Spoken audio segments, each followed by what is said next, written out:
Saudi കിരീടാവകാശിയും പ്രധാനമന്ത്രിയുമായ Muhammad bin സൽമാനുമായി കൂടിക്കാഴ്ച നടത്തി US president Donald Trump.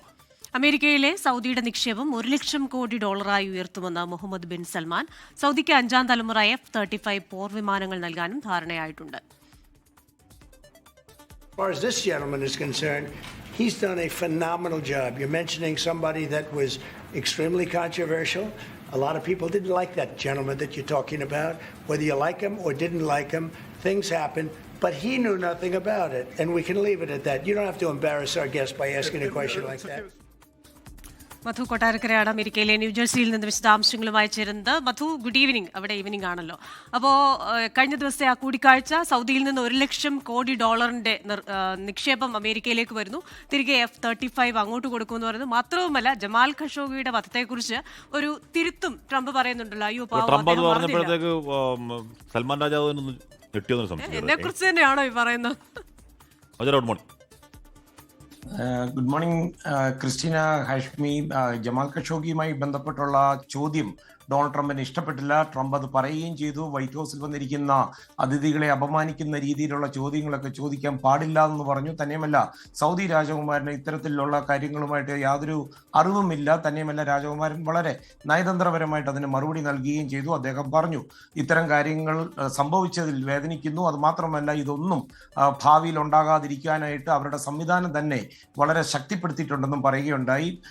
ഇനിയും ഇതിന്റെ ബിസിനസ്സിലേക്ക് വരികയാണെന്നുണ്ടെങ്കിൽ സൗദിക്കും അമേരിക്കയ്ക്കും പ്രയോജനപ്പെടുന്ന നിരവധി മേഖലകളിൽ സഹകരണവും കരാറുകളും ഒക്കെ ഈ സൗദി രാജകുമാരൻ മുഹമ്മദ് ബിൻ സൽമാനും ഡൊണാൾഡ് ട്രംപും ഇന്ന് അവരുടെ ചർച്ചകളിൽ ഉറപ്പുവരുത്തുകയുണ്ടായി. പ്രതിരോധ മേഖലയിലെ സഹകരണം കൂടുതൽ വിപുലപ്പെടുത്തിയിട്ടുണ്ട്. അമേരിക്കയിൽ നിർമ്മിച്ച അത്യാധുനിക F-35 യുദ്ധവിമാനം സൗദി അറേബ്യ വാങ്ങും. അതുപോലെ സൗദിയുമായുള്ള നിലവിലെ വിദേശ നയങ്ങളൊക്കെ മാറ്റി എഴുതുന്ന തരത്തിലുള്ളതാണ് ഈ 48 F-35 വിമാനങ്ങളുടെ വിൽപ്പന. നിലവിൽ മിഡിൽ ഈസ്റ്റിൽ ഇസ്രയേലിന്റെ കൈവശം മാത്രമാണ് F-35 വിമാനങ്ങൾ ഉള്ളത്. അത് മാത്രമല്ല, ഇപ്പോൾ സൗദിക്ക് ഇങ്ങനെ കൊടുക്കാൻ പോകുന്നു എന്ന് ട്രംപ് പറഞ്ഞ ഉടൻ തന്നെ ഇസ്രയേൽ ഇതിനായിട്ട് ചില നിബന്ധനകൾ വെക്കണമെന്ന് അമേരിക്കയോട് ഇന്നലെ ആവശ്യപ്പെടുകയും ഉണ്ടായിരുന്നു. ഇസ്രയേലുമായിട്ടുള്ള സൗദിയുടെ ബന്ധം സാധാരണ നിലയിലാക്കുന്നതുമായി ബന്ധപ്പെട്ട് സൗദി രാജകുമാരന്റെ ഭാഗത്ത് നിന്ന് പോസിറ്റീവ് പ്രതികരണമാണ് വന്നതെന്നാണ് ഡൊണാൾഡ് ട്രംപ് പറഞ്ഞത്. അതുപോലെ നേരത്തെ കൃഷ്ണ സൂചിപ്പിച്ചതുപോലെ സൗദിയിലെ സന്ദർശന വേളയിൽ സൗദി രാജകുമാരൻ വാഗ്ദാനം ചെയ്തത് 600 ബില്യന്റെ നിക്ഷേപമായിരുന്നു അമേരിക്കയിൽ.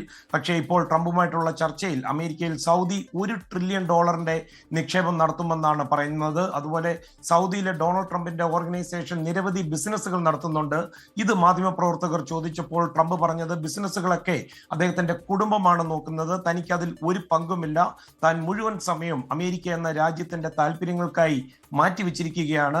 നേരത്തെ വൈറ്റ് ഹൗസിൽ സൗദി രാജകുമാരൻ മുഹമ്മദ് ബിൻ സൽമാന് രാജകീയ സ്വീകരണമാണ് ഡൊണാൾഡ് ട്രംപ് ഒരുക്കിയത്. കൃഷ്ണ ചെറിയാൻ ശ്രദ്ധിച്ചോണം, റെഡ് കാർപ്പറ്റ് സ്വീകരണമായിരുന്നു. സൗദി രാജകുമാരനെ കണ്ടപ്പോൾ ഡൊണാൾഡ് ട്രംപ് ആദ്യം ഒരു ചെറു പുഞ്ചിരി, പിന്നൊരു ഷെയ്ക്ക് ഹാൻഡ്. അപ്പോൾ ആകാശത്ത് ആദരസൂചകമായി യുദ്ധവിമാനങ്ങൾ റാഗി പറക്കുന്നുണ്ടായിരുന്നു. ലോകത്തെവിടെയായാലും ഏത് സമയത്തും 24 വാർത്തകളും ഓഗ്മെന്റഡ് റിയാലിറ്റി പാക്കേജുകളും എക്സ്പ്ലെയിനറുകളും വിശദമായി കാണാൻ ഞങ്ങളുടെ യൂട്യൂബ് ചാനൽ നിങ്ങൾക്ക് സബ്സ്ക്രൈബ് ചെയ്യാം.